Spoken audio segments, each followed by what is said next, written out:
Welcome, everyone, to the Week 17 Dolphins Make Me Cry podcast. And Dolphin fans, painfully, it's almost over. What a season. Wow, one that we're going to want to bury.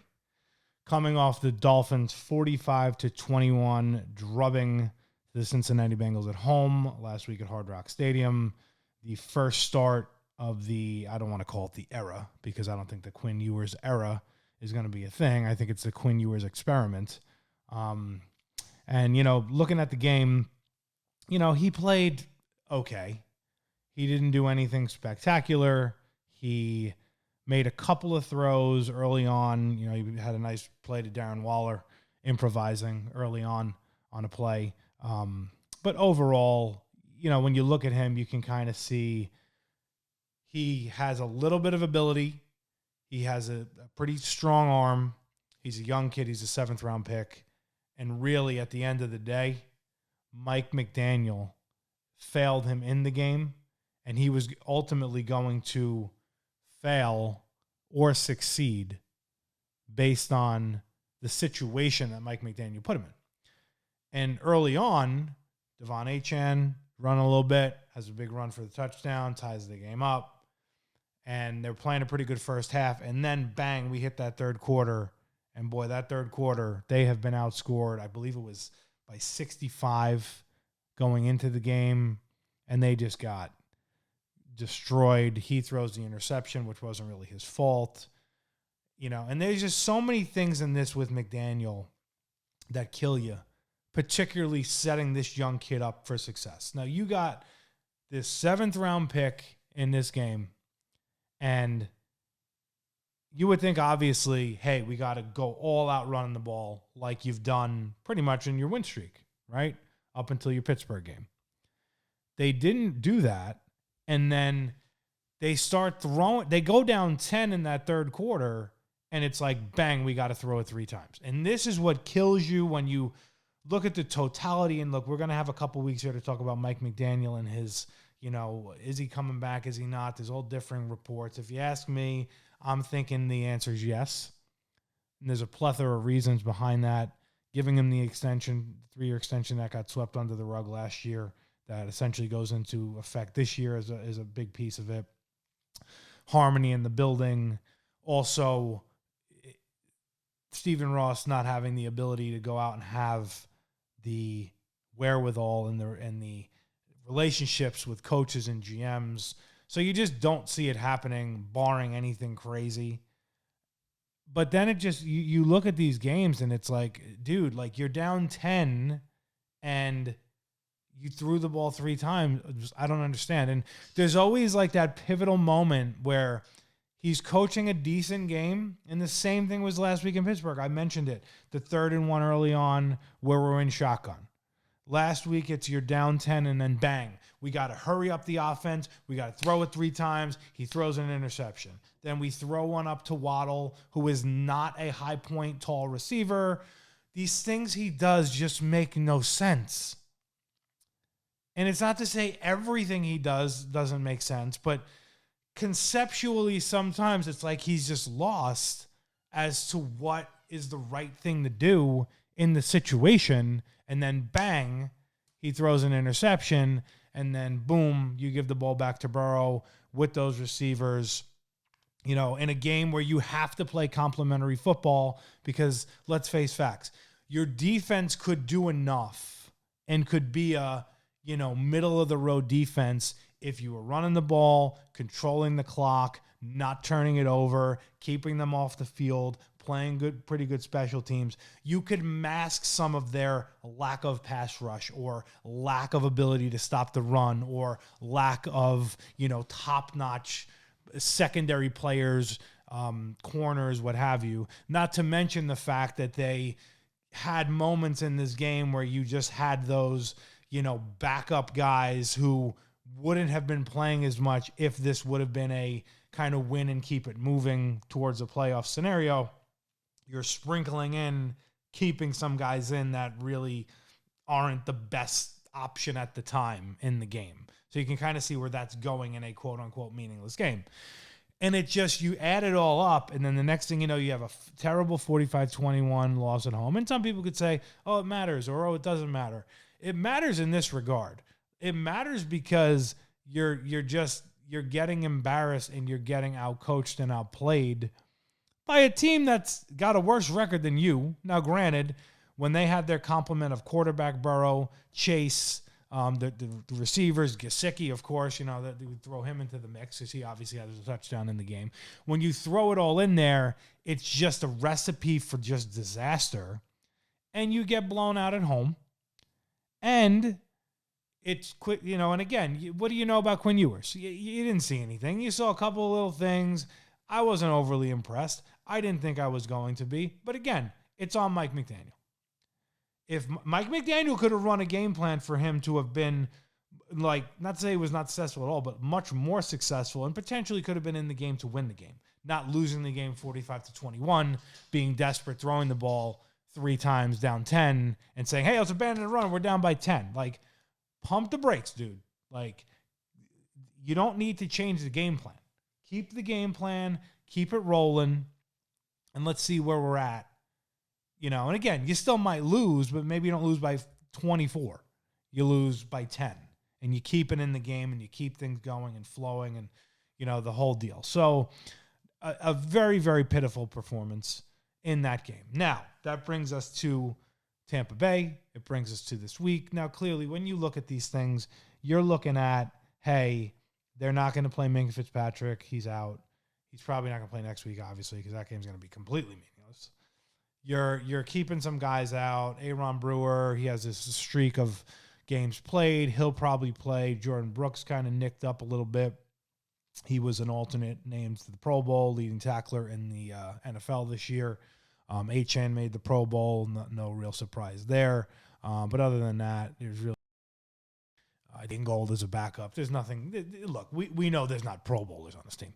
There's a couple, the ones I mentioned, and then there's a couple of decent players, but there's not enough game changers. Now, the other big rumor of the week was this story out of Baltimore that Lamar Jackson is having issues with John Harbaugh, the organization, and that he potentially wants out and would play for the Dolphins because he's from down here. I don't know. Look, Lamar Jackson, to me, the ship sailed when you could have drafted him when Ross wanted him back 2018.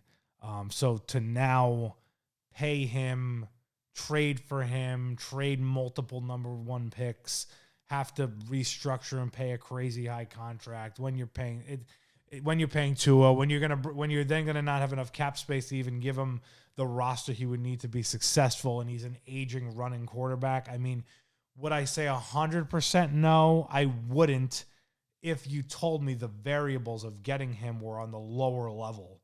But you just know they wouldn't be. They'd be on the higher level. So I think it's just a report that kind of goes nowhere. And look, we're going to have all offseason to figure things out here. To me, I think Malik Willis might be somewhat of an answer at the right price as a give him a shot. Kind of, I don't want to say best available, but young guy, kind of starting to get coached up in Green Bay. Came in for Jordan Love, has played well in the times he's been in there. I don't know. Again, all of the alternatives walking away from Tua are not good, and it leads you to that transitional bad year that when you look at a lot of these teams, the Jets would be a good example. They have Aaron Rodgers. They move on from him, which they clearly could have kept him, whatever, a year or two, and they just decided to move on. And it kind of made sense for both parties if you think about it. He came there when they were more of a contender, and then he leaves when they're not. And, they kind of wanted to move on from just him and his shenanigans. But then you turn to like a Justin Fields, and you have this terrible transitional year where he's not very good and the team's not very good. And you have a plethora of teams like this that are out there. Geno Smith and on the Raiders. And you see this a lot because, again, quarterback, there's the top 5 that are upper echelon. Then there's the top 10 that can win in the playoffs. And then there's kind of this hodgepodge of everything else that is there's some lightning in a bottle from some of them, but the bulk of them are not any good. And unless they have great, amazing situations around them, they're not going to be successful. And Tua would fall into that category. So now, as we look ahead to this game with Tampa Bay comes in reeling. They were tearing it up beginning of the year. I think they've lost 6 in a row. It's a must-win for them to stay alive in the playoff race. So they're going to have a lot of motivation. You really wonder, and you wondered it last week. To me, this is going to be a mirror of last week, and the fact of, like, what are the Dolphins going to bring to the table for this game, right? Like, what are they bringing you in this game, like, that's different than last week, and that's going to be anything different than what you've seen earlier in the season when they have all of these issues. And you have a lot of young players playing. You have this coach who you just don't see it, where he knows how to, like, actually run the game, to put Ewers in position to be a game manager with a strong run game, to play complementary to his defense that's getting worn out, giving up 45 points. And we know they're not that great to begin with. They have some lights at the end of the tunnel here and there, but I mean, they're certainly not going to lead the team when your offense can do basically nothing. And then from an offensive perspective, you know what you have. You got Achane. When you take away Achane, you got Waddle, who can make some plays, but I know he's 90 yards away from 1,000. I mean, yippee, if we want to get all into stats, great. He's not taking over games. He's a good receiver. He's not a great receiver. The receivers you saw last week were great receivers. And then you basically have pretty much next to nothing after him. You got Malik Washington, here and there. Waller doesn't play enough, older.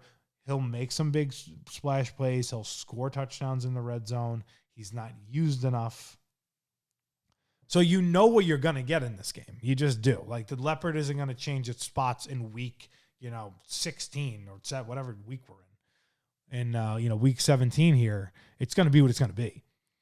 And you just wonder, will the Bucs play down to the Dolphins because they're on this kind of just poor streak? If you ask me, I think you're going to see an absolute mirror image of last week, and it's going to be very brutal for the last home game of 2025. And then we're going to have that long, arduous, I know we got a game next week that's going to be beyond useless. This long, arduous process of an offseason that you're going to see on Black Monday. Does Mike McDaniel stay? I'd be very surprised if he didn't. What's going to happen with Tua? You'd honestly be very surprised if he came back, but again, cap situation. So there's just so many questions and so many, like, nobody really knows. You hear just one report says this, the other report says it the other way. It's very, very convoluted right now.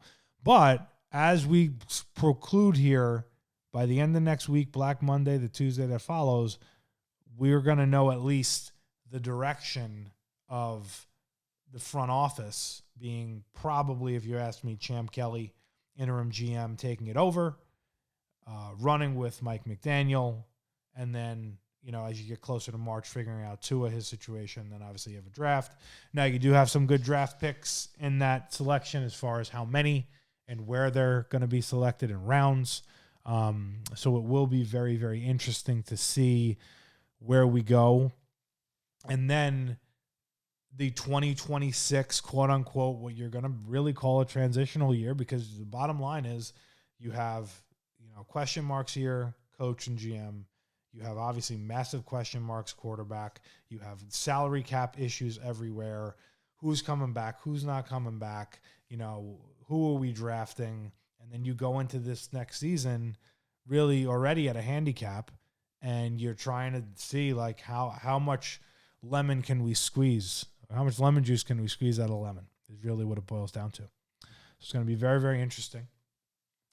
That being said, Steve Gio's Week 17 Miami Dolphin pick in the league where they play for pay. Tampa Bay Bucks at Miami Dolphins, Hard Rock Stadium. The Bucks playing for their playoff lives to stay alive. The Dolphins playing to see maybe is Ewers a factor moving forward. Is he the guy? Is he a guy? Is McDaniel going to be here? Or what players on this team are going to be worth keeping? What coaches on this team are going to be worth keeping? Playing for pride, playing for lots of, different incentives and bonuses. So there's a lot going on in this game. The Bucs are favored by 5.5. The over-under, I believe the last I saw, was 44.5. Hey, I'm going to go to this game. We're going to have like some form of a feel-good feeling and win a game and beat a pretty good team and, get to 7 wins, and then you'd essentially probably be whatever it'll be, 7-10. But I feel you're going to see a literal carbon copy of what you saw against the Bengals. I'm going to sit here and give you a 35-14 Bucs victory. They're going to turn it on. They're going to realize that, not to say that they don't need help for the playoffs, but they're going to take care of their own business. And we're just going to look lost. Yours is going to, deer in headlights. McDaniel's going to coach him into the ground where he does not have a running game set up. It's going to be piss poor defense because they're going to be on the field so much. And then I'm sure you'll get a couple of dumb mistakes, in the game somewhere. And you're going to leave this season for the Dolphins at home with a terrible taste in your mouth and just not understanding what we're even in store for 2026. And it really sucks that it has to be this way, because when you think back 2 years ago, you were 1 win away in multiple opportunities from a division title and a home game. So how the Dolphins have fallen. But let's see if we can get some positivity out of this game. If you can find some players, if you can win the game, if you can spoil the Bucs season, don't worry about the draft picks. They'd screw it up whether you had number 1 or number 32. It really doesn't matter. Those chips just have to fall where they may. But let's go Dolphins. Last Sunday at Hard Rock. We will see you next week for the season finale in New England, seeing if the Patriots are playing for anything. Are they playing for seeding, or are they going to be resting everybody? And us, we are obviously playing for nothing. It's going to be a very, very meaningless but interesting dynamic. See you next week. Let's go Dolphins.